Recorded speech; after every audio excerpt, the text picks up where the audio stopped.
Good day, sir, and good day, everyone. We're Group 5, and I'm here with my group mates Largo, Dumlao, Tiangco, myself, Borja, Fonghe, Ricalde, and Guevarra, and presenting this presentation today, which will be exploring two significant economic approaches to understanding labor law, particularly neoclassical economics, NE, and institutional economics, industrial relations, IEIR. Basically, these two frameworks give us pretty different perspectives on how labor markets operate, affecting policymaking and employment relations. Let's dive deep and clearly define each perspective first.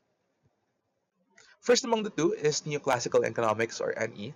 NE assumes that markets generally function efficiently, with firms and individuals both making rational decisions. Firms aim for maximum profit and individuals for maximum utility.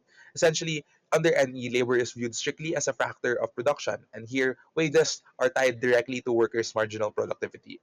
NE believes, or rather operates on the idea that markets are pretty much self-regulating. They're in a perfectly competitive market. There's minimal necessity for government intervention except maybe in cases of very significant market failures. Now, on the other hand, institutional economics, or IEIR, argues something quite different. IEIR sees markets as deeply embedded within broader contexts that go outside of purely labor and productivity, making them inherently uh, making them assume that the market is not inherently perfect. So the IEIR model doesn't really view labor compared to NE as commodities. Instead, it emphasizes labor's inseparability from human dignity and basic rights. IEIR points out the power imbalance that exists between employers and employees and strongly advocates for consistent government intervention and regulations throughout the employment process. This is to address inequalities, support union activities, and ensure worker protections. Still, despite these very clear differences, both NE and IEIR still do have those advantages and disadvantages with them, and both recognize the critical importance of the employer-employee relationship. As I've mentioned, let's talk about some of the advantages and disadvantages first of the NE model.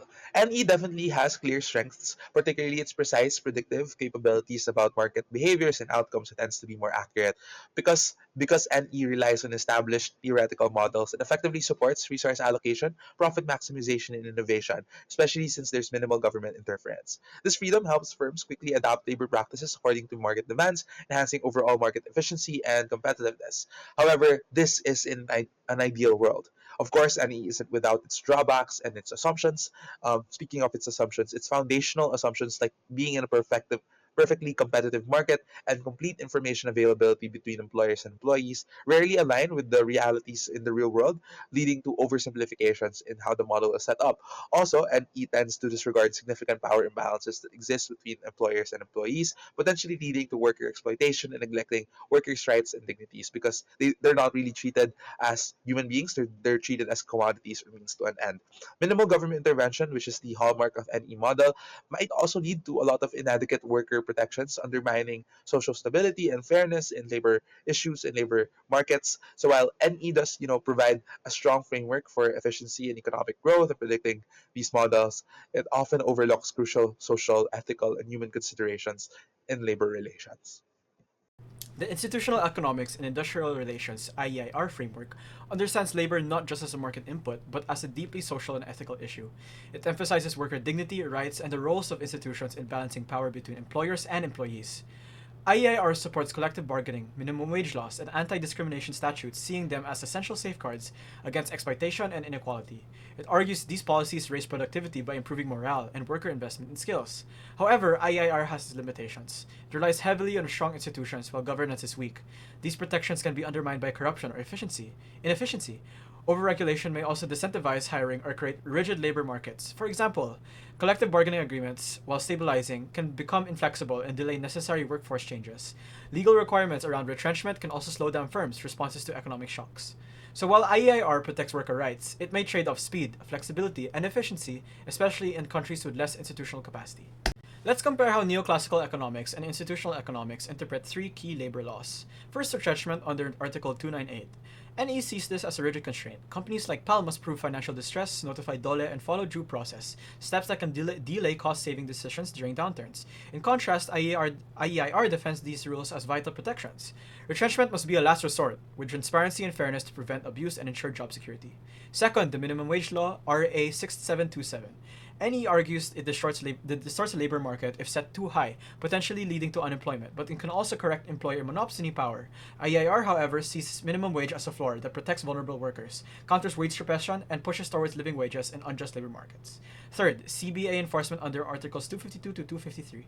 NE warns that CBAs can reduce employer flexibility and efficiency. Still, they admit CBAs can reduce transaction costs in imperfect markets, and IEIR strongly supports CBAs as tools for empowering labor, enabling collective voice, and building stable cooperative labor relations.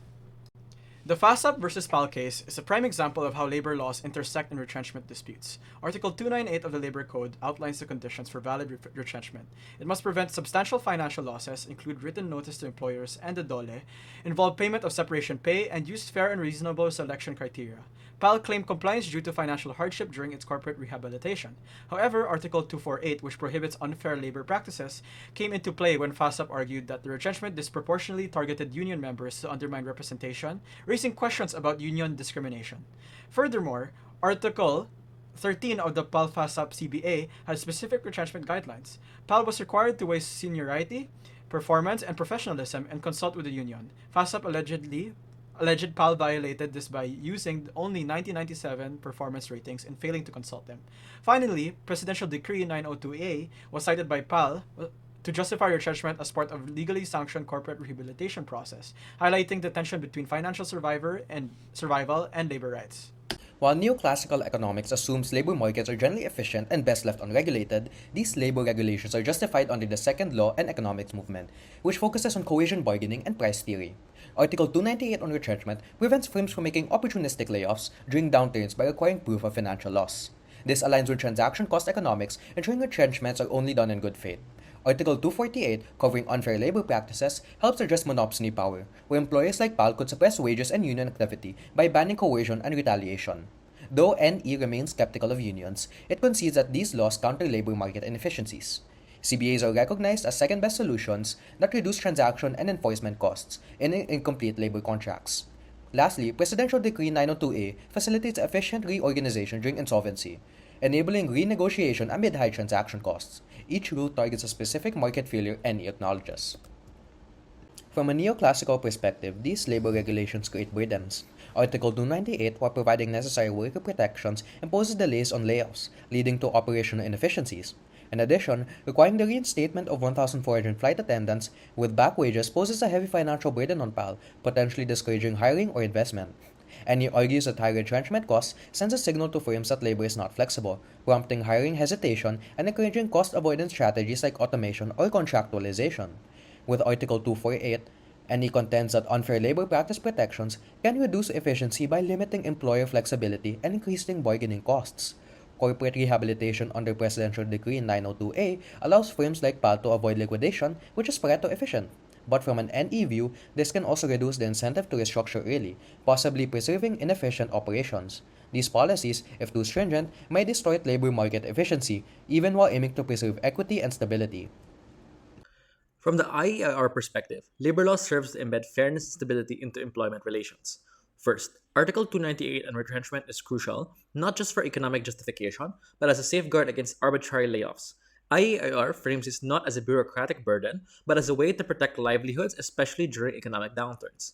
Second, Article 248 on unfair labor practices helps balance the inherent power asymmetry between employers and workers by defending union rights and preventing retaliatory dismissals like what happened here.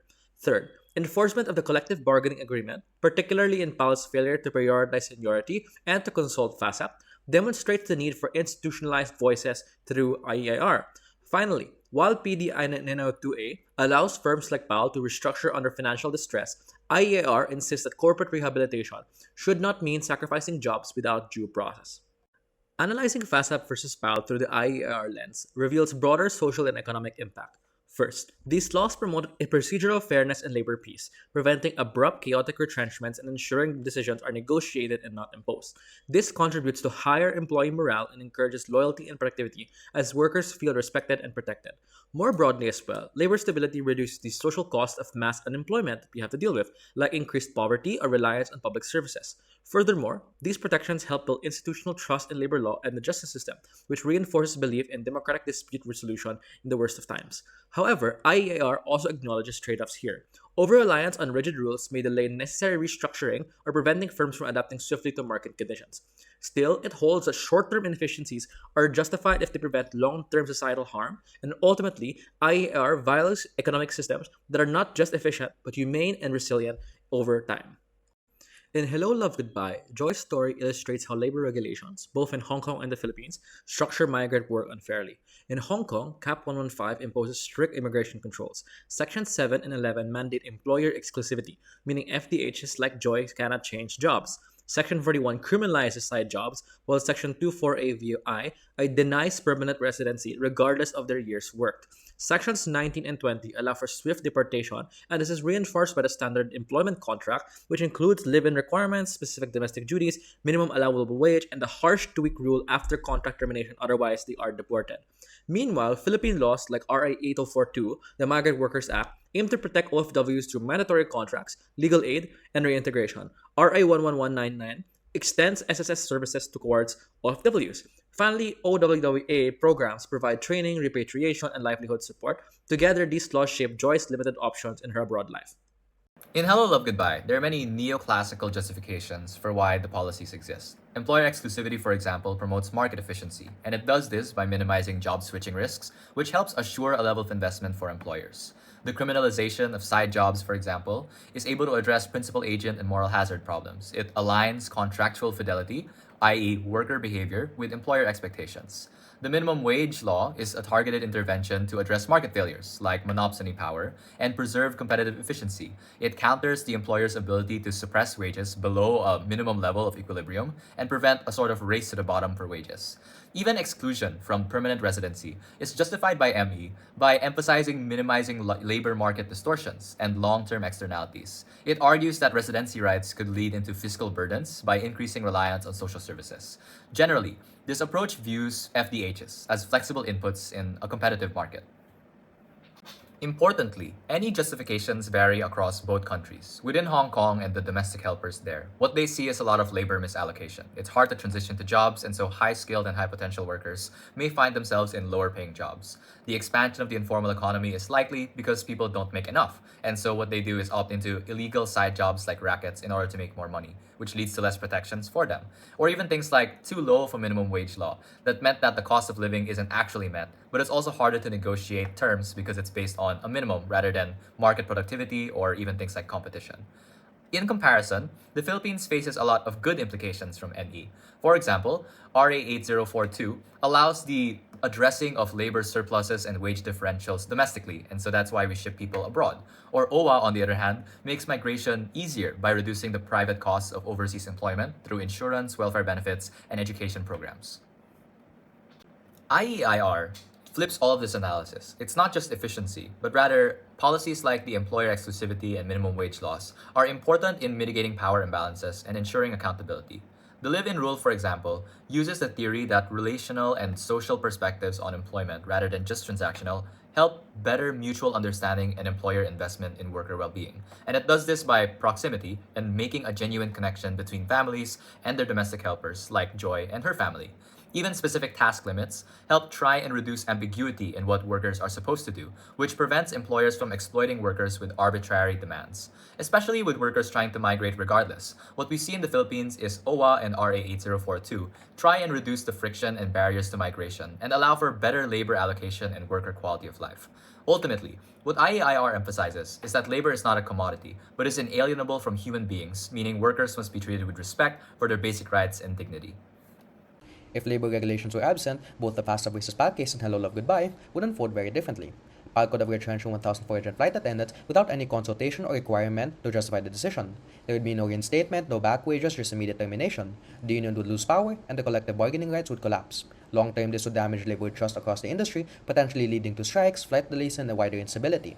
In Joy's case, without these labor laws in Hong Kong, she would have been able to work multiple jobs legally, giving her more flexibility but with a cost. Without the wage floor, she would face greater risk of exploitation. The removal of the two-week rule might provide some breathing room between contracts, but would create even more job insecurity.